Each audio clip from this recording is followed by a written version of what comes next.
Molweni, Sanibonani, Tumbala, Awishini. Hello everybody, and welcome back to African Xhosa ASMR. Based on the title, this is going to be a true crime ASMR video where we will talk about what happened before, during, and after the unfortunate passing of Tshegofatso Pule. For a bit of background, Tshegofatso was born in 1992 Meadowlands, Soweto, in the Gauteng province of South Africa. She had 3 siblings and she was the oldest. She came from a big family where she was not only raised by her parents, but her aunts, uncles, and grandparents also played a significant role in raising Tshegofatso. When Tshegofatso was 18 years of age, she unfortunately lost both her parents and had to move in with one of her aunts. Thankfully, she came from a loving and tight-knit family. Her aunt welcomed Tshego and her siblings with open arms, and they lived happily together. Other family members also chipped in order to provide a helping hand to Tshego and her siblings. Tshegofatso was obsessed with makeup. After completing her high school studies, she went on to become a beauty therapist. She was now able to earn her own money and take care of herself.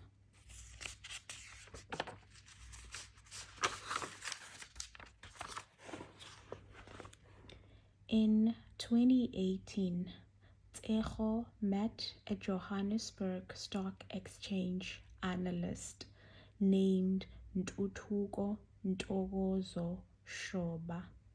She was madly in love with him. You couldn't tell her nothing when it comes to Ntuthuko. Ntuthuko seemed like indoda eqotho, a man who knows what he wants in life. He seemed driven and focused. They would spend a lot of time together and seemed like a normal, loving couple, you know? However, the worst was yet to come. In 2019, Tshegofatso became unemployed. Ntuthuko was very supportive, and whenever she needed money, he would send her money, and he would even call for an Uber if she needed to go to a job interview or something like that. Tshego went on to find out that Ntuthuko had a girlfriend and was engaged to be married. When she found out, this hurt her tremendously because she was head over heels in love with Ntuthuko. Tshego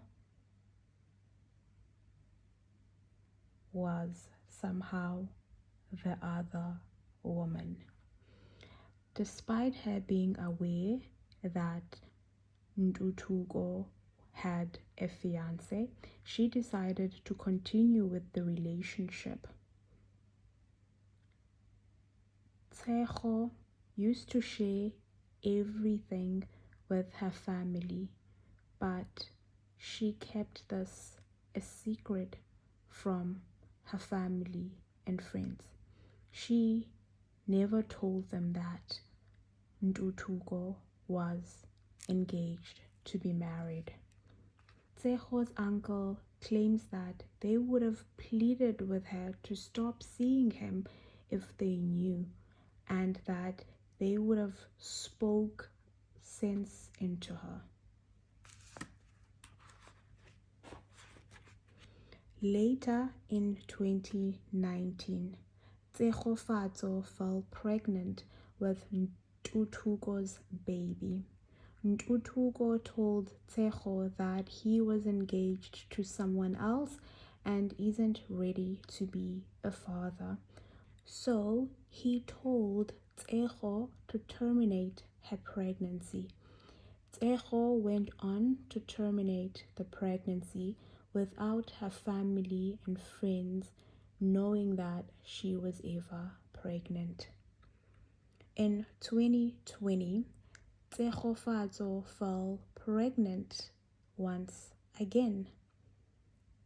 She sent Ntutuko a text message and said she doesn't have data and asked him to please call her back. Ntutuko said she can't even afford data, yet she wants to bring a baby into the world. Children are expensive. How is she going to take care of a baby if she can't even afford data?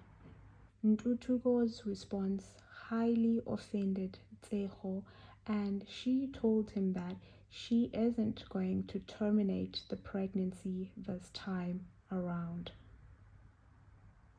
She went on to tell him that he doesn't have to be involved in the child's life if he doesn't want to.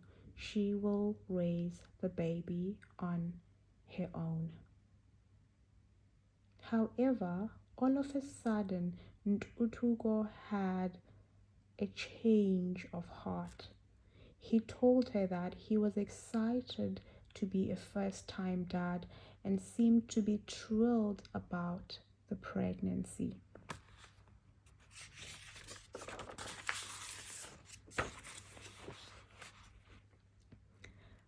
Tshego found this odd, but nonetheless was excited about Ntutuko's sudden change of heart. Ntutuko whispered sweet nothings into Tshego's ear, and she enjoyed every minute of it. She started imagining the type of family they would have together. Ntutuko, on the other hand, was ingcuka eyombethe ufelo lwegusha. He was secretly searching for a way out. 8 months into the pregnancy, Ntutuko, I hear a car. Let's just wait for it. Okay, I think it's gone. 8 months into the pregnancy, Ntutuko bought baby clothes, and they even decided on the baby name together. They seemed happy in Tshegofatso's eyes. Ntutuko's fiance knew nothing about Tshegofatso and the baby. Tsego's aunt couldn't shake off this weird feeling that she had, despite her not knowing anything either. She spoke to Tsego about how she felt that there was something off about him, and she told her about her intuition, and Tsego, however, didn't pay her any mind. She convinced her aunt and herself that all was well. From April to May of 2020, Tshegofatso received threatening text messages from someone claiming to be Ntutuko's fiance, telling her to leave her man alone. The person went on to tell Tshegofatso that she or they were HIV positive and that Tshegofatso should go get tested as well.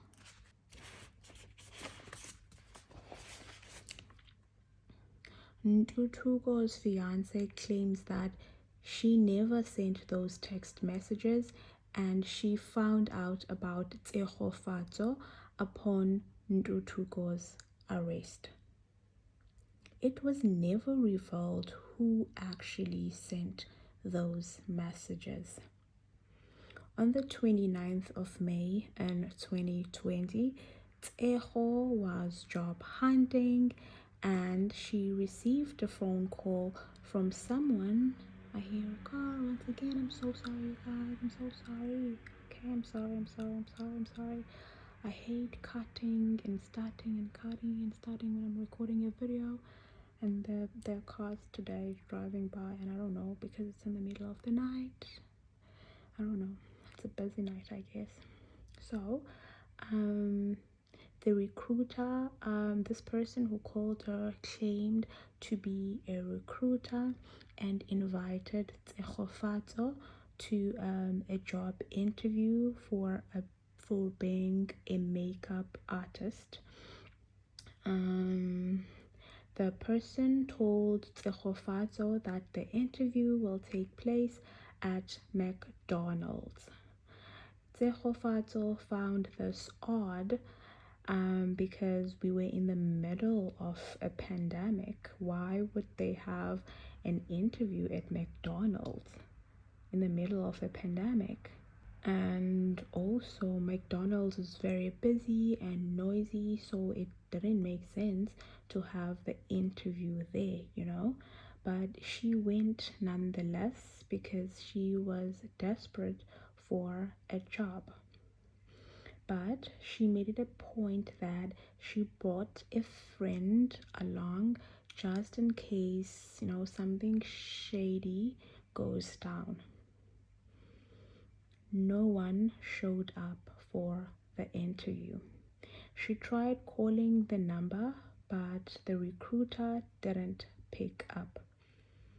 The woman or the recruiter sent a text message saying that they are caught up in the meeting the whole day and will send a car to pick Tshegofatso up so they could have the meeting or the interview in her office.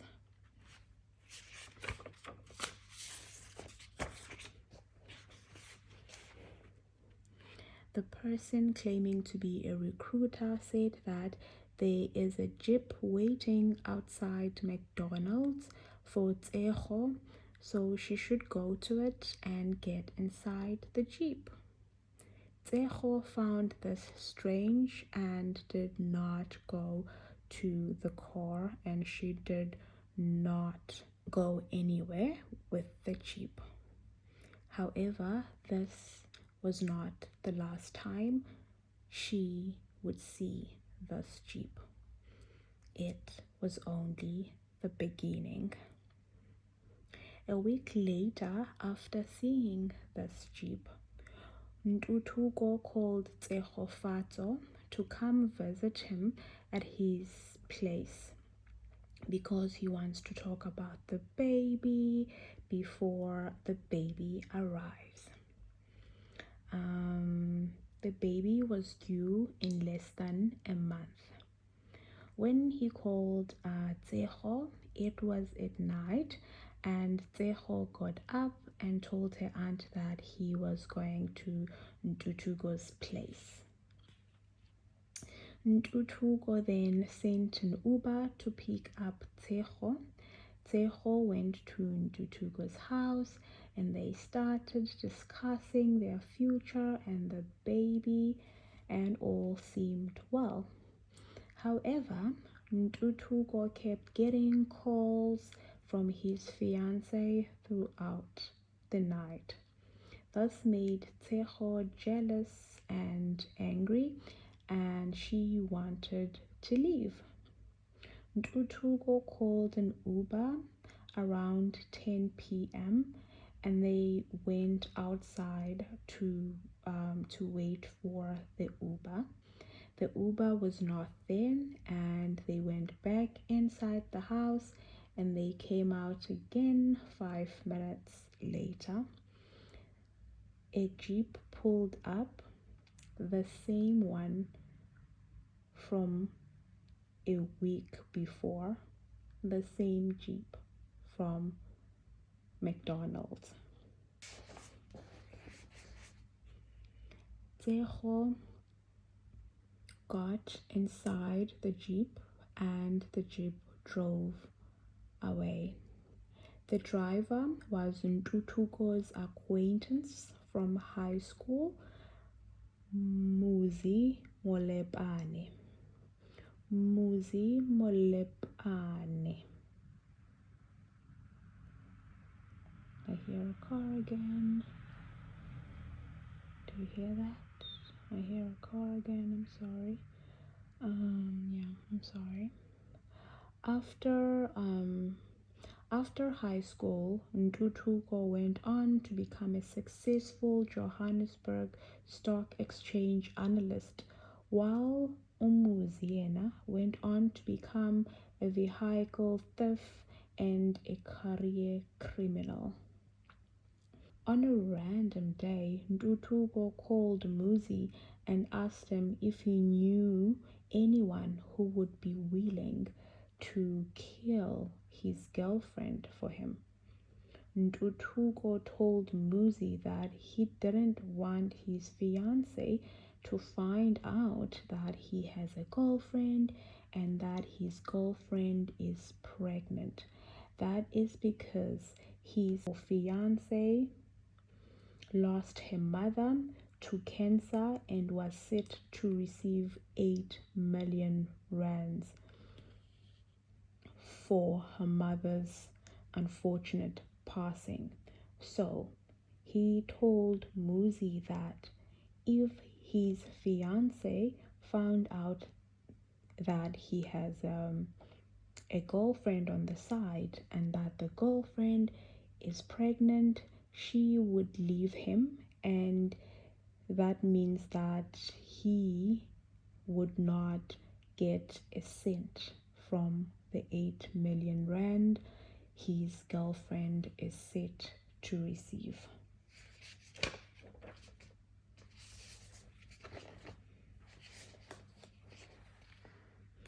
Ntutuko said he is willing to pay a hitman 70,000 rands. Muzi said he will do it himself. He was then instructed to make it look like a suicide by hanging Tshegofatso from the Maritzburg Bridge whilst she was still alive. Muzi agreed and drove off to the bridge with Tshego. When he got there, the bridge was busy with traffic and he couldn't do it. Instead, he drove with Tshego to Soweto, shot her, and hung her in a nearby tree. When her body was discovered, it was clearly evident that it was not suicide. And back at home, her family and friends were worried sick because they hadn't seen her. They started hanging missing persons posters, and they even asked Ntutuko if he had seen her, and he said that he ordered an Uber for her to go back home, and that was the last time he saw her. They told him that they are going to the police station to file a missing persons report, and he said, okay, great, I will meet you there. I'm on my way to the police station as well. And then Ntutuko seemed to be helpful and even told the police to go to his apartment to take a look at the CCTV footage. Maybe it will give more information about the Uber car, the number plate, and the Uber driver, and so on and so forth. The police went on to look at the CCTV footage provided by Ntutuko. The driver could not be identified and the number plate was not visible.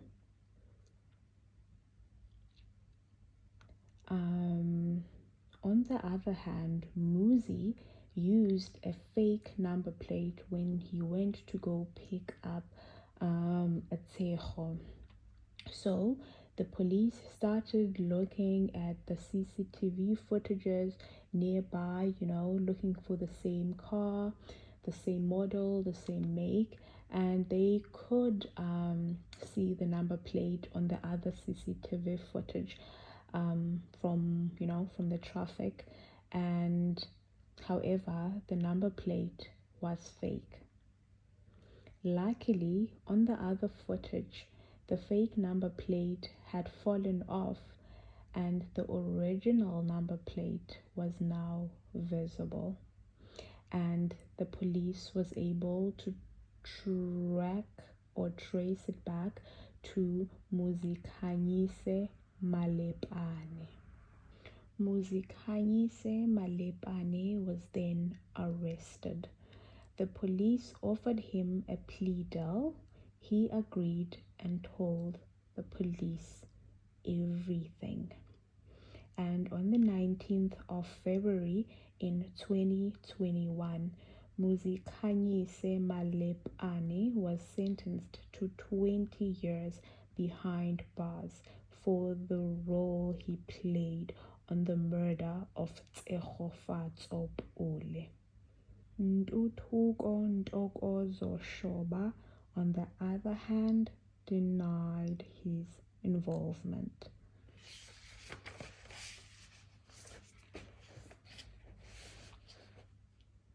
He claimed that Tshego called her own Uber that day. He went on to say that she probably knew Muzikhanyise because she sat on the passenger side and held a conversation with the Uber driver. The police found evidence that Ntutuko called Muzikhanyise 23 times on the day of Tshegofatso's disappearance. Moreover, he even visited Muzikhanyise earlier that day. Ntutuko had an explanation for everything. He claims that he did not recognize that the driver was Muzikhanyise because it was dark at night and he was standing at a distance from the vehicle. The police went on to ask him about the phone calls and why did he visit him at his house. Ntutuko once again had an explanation. He said that it was locked down, and because it was locked down, alcohol and cigarette sales were banned in South Africa. So he went to Muzikhanyise and he also called him so that he could supply him with cigarettes and alcohol. Muzikhanyise denied all these claims and said that he was not involved in any other illegal activities during lockdown. The police went back to the CCTV footage provided by Ntuthuko and noticed that the vehicle pulled up at around 6 minutes past 10 at night. And then the footage abruptly cuts to 9 minutes past 10 with the car driving away. And based on the footage, you never actually get to see Tshego getting inside the car. No one knows exactly what happened in those 2 to 3 minutes being cut from the footage. Did Tshegofatso perhaps recognize the car from McDonald's? Did she sense that there was something wrong? Did she willingly get inside the car, or was she forced inside the car? Nobody knows. On the footage, you see the car driving away. Ntuthuko once again had an explanation for this.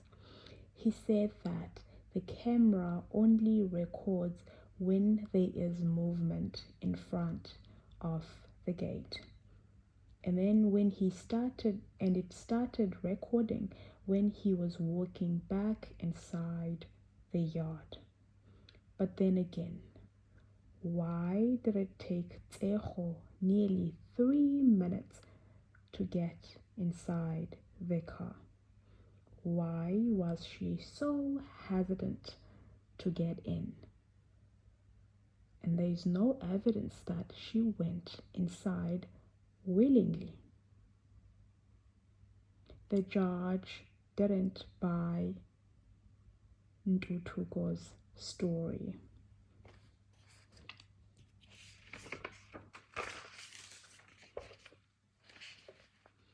Ntuthuko Ntokozo Shoba was found guilty of the murder of Tshegofatso Pule. However, the case sentencing was postponed to the 28th of July due to an incomplete pre-sentencing report. This is what Tshegofatso's aunt had to say.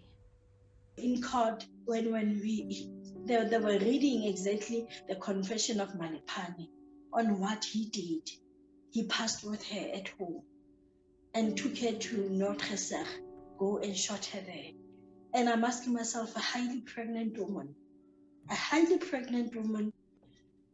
who's tiny in a body,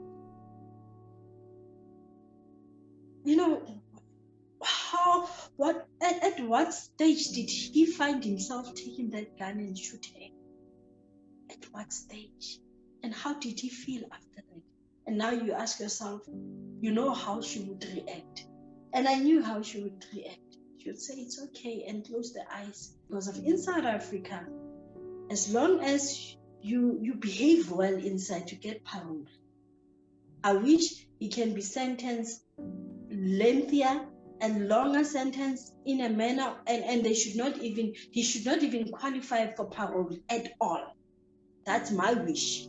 Because of if he comes out, this person is used to this. He's a mastermind. He plans this. He planned this. And as a result, he can do it to another woman's child. You can see him in the court. He's cold-blooded, this guy. It's like he doesn't have blood in him. He looks like a monster to me.